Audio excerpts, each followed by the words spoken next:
అందరికీ నమస్కారం. ఈరోజు నేను Bhagavad Gita 3rd chapter 12th, 13th ఇంకా 14th శ్లోకం పాడబోతున్నా. ఇష్టాన్ భోగాన్ హి వో దేవ దాస్యంతే యజ్ఞ భావితః తైర్దత్తైన ప్రదాయభ్యో యో భుంక్తేస్తేన ఏవ శః యజ్ఞశిష్టాశినః సంతో ముచ్యంతే సర్వకిల్బిషైః భుంజతే తే త్వగం పాపా ఏ పచంత్యేత్మకారణాత్ అన్నాద్ భవతి భూతాని పర్జన్యాదన్న సంభవః యజ్ఞాద్ భవతి పర్జన్యో యజ్ఞః కర్మ సముద్భవః.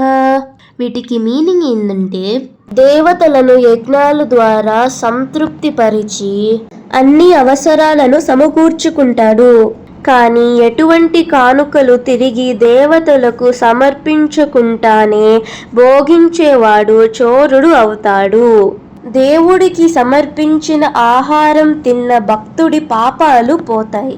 భోగం కొరకు ఆహారం తయారు చేసుకున్న వాళ్ళు కేవలం పాపాలను తింటారు. సమస్త జీవులు ఆహారం మీద ఆధారపడి జీవిస్తాయి మరియు వర్షం వల్ల ఆహారం సమకూరుతుంది.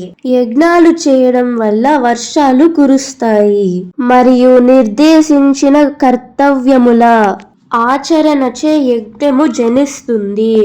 హరే కృష్ణ కృష్ణ కృష్ణ హరే హరే, హరే రామ రామ రామ హరే హరే. Thank you.